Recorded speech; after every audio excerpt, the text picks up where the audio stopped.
한 4년 반 정도 이제 운영을 하시면서 보람된 순간들이 많았었던 것 같은데, 뭐, 그 중에서 그래도 이제 가장 좀 기억에 남는 순간, 아니면 그런 때가 있었다면 언제, 아, 정말 내가 이 일을 잘했다라는 그런. 아니, 많아요. 너무 많아서 사실은 그런 얘기를 풀어갈 수가 없긴 한데, 네.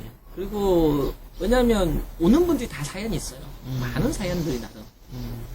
물론 그 깊숙한 사연들을 저희가 아까 얘기한 대로 파고들지는 않아요. 근데 불가피하게 알 수밖에 없는 경우들이 많죠.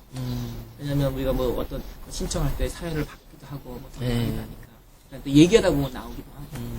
특히 저는 사진을 찍을 때 그냥 가능한 한 대화를 많이 하고 사진을 찍어요. 그래야 소통이 되는 속에 사진 찍어.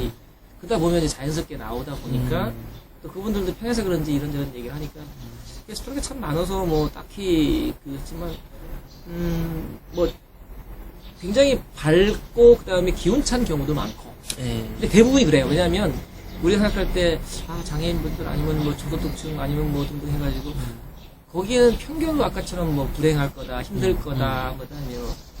근데 힘든 건 맞을 수 있는데 불행하다고 단정 지을 수는 없어요. 행복하지 않다고 단정 지을 수는 없다는 사실이 분명한 사실. 그래서 그 많은 분들을 보면서 확실한 건 뭐냐면 힘들다고 해서 그 다음에 당연히 장애를 가진 가족이 있으면 힘든 건 맞죠, 객관적으로. 근데 그것이 그 가족들을 불행하게 만들지는 않는다는 거. 어떻게 보면 그 장애를 가진 아이 혹은 그 가족의 한 명에 대해서 구심점이 돼서 가족이 더 융합될 수도 있다는 것도 경우가 달라요. 그렇기 때문에 근데 그럼에도 불구하고 뭐 꼽으라고 하면 뭐 이제 즐거운 경우 같은 경우는 뭐 자주 얘기했던 걸 말고 다른 케이스를 얘기할게요. 그 오로라에 왔던 가족인데 제가 페이스북에 올리고 있지만 희귀 난치성 그 피부병을 앓는 아이를 가지고 있는 엄마가 있었어요.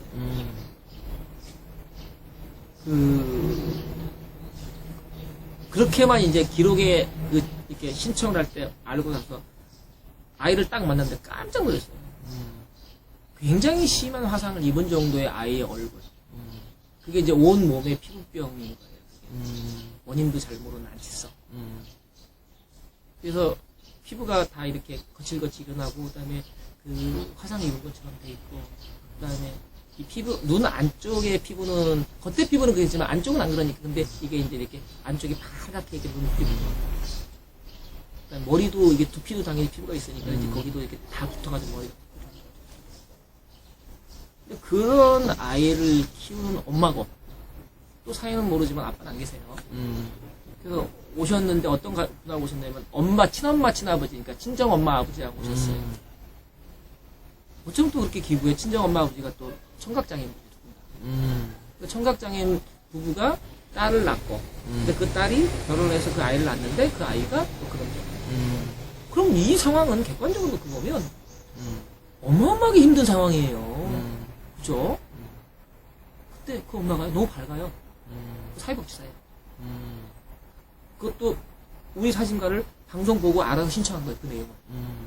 숨기고 싶은 사람이 많을 거예요, 그 아이를 들어요. 그래서 또 조심스럽게 물었어요. 그 사진을 아이 사진을 찍으면서. 내보내요. 그 방송에 나왔어요. 저 사랑해가지고 나왔어요.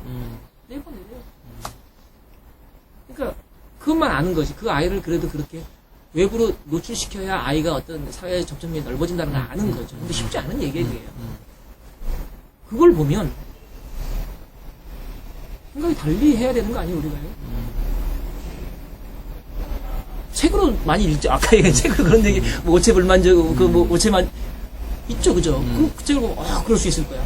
못한다니까요. 근데 저는 그런 분들 책으로만 보는 게 아니라 실제로 와셔서 보고 그 얘기를 듣고 아이랑 같이 경험도 해보고 시간을 보내는 거잖아요. 그러면 생각을 달리 해볼 수가 있는 거예요. 그런 가족들을 보면서, 분명히 이거는 다른 생각을 해본, 그런 케이스들이, 근데 이 얘기는 굉장히 일반적인, 그러니까 저희가 하는 일 중에 진짜 원 오브 댐이에요. 이 아주 스페셜한 것도 아니고, 아주 유니크한 것도 아니에요. 그러니까 그만큼 사실은 생각을 달리 해볼 기회를 많다는 게 저한테는 굉장히 큰 도움이 되는 거고. 물론 아픈 일이 있어요. 방송에 나왔나 모르겠는데, 6학년, 초등학교 6학년 아이가 2번의 버림을 받고, 한 번은 생모한테. 그러니까 아빠랑 엄마랑 결혼해서 아이를 낳았는데 생모가 도망갔어. 그 다음에 다시 이제 그 새엄마가 왔는데 새엄마가 또 아이를, 자기 아이를, 친아이를 데리고 왔는데 또 어찌어찌 해서 도망가 버렸어. 그러니까 이 아이는 두 번의 그런 새엄마, 그 다음에 생모한테 그리고 그 아빠는 계속 이 근로 일해서 지방으로 돌고 있고. 근데 이 아이를 위해서 이 보호소에서 그 아이를 관찰하고 있다가 이제 이렇게 아이가 혼자 되니까 막 길거리 배우고 다니는 거예요, 걔. 그래서 도저히 안 되겠으니까 이제 아빠한테 불러서 아빠를 같이 살게끔 이렇게 했는데 참 기부하게도 그 아빠가 6개월 암성고를 받은 거예요. 그 사실을 알고 저한테 그 센터에서 연락이 와서 이 두 부자가 여행 가는데 사진 좀 찍어달라고 요청이 왔어요. 그래서 모든 일 제끼고 한다라고 했어요. 결국 그 여행 사진은 못 찍었어요. 왜? 아빠가 너무 상태가 안 좋아져서 여행을 갈 만한 사진을 못 떼서. 그래서 여기 와가지고 아까 한 대로 들어가서 머리하고 사진 찍고 식사하는 일을 저희가 만들었죠. 그래서 와서 사진을 찍는데 두 부자가 웃지를 못해요. 왜냐면 한 번도 살아오면서 밝게 웃어볼 만한 일이 없었던 거예요. 생각해보세요. 그러니까 웃는 습관이 전혀 안 됩니다. 그러니까 부자의 사진을 찍는. 근데 아무리 저도 뭐 웃게 찍고 노력한다고 해도 그 사장을 아는데 거기서 쇼를 할 수는 없잖아요. 네.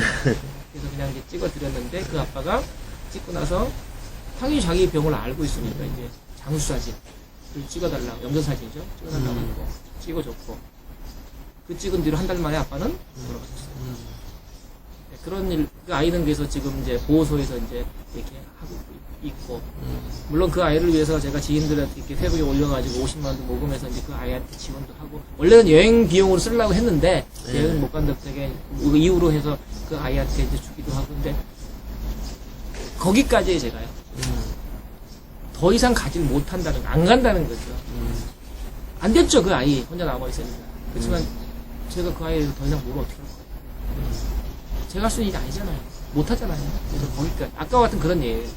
더 깊이 갈 수 있지만 못 가겠다는 거죠. 그런 일이 있는 거예요.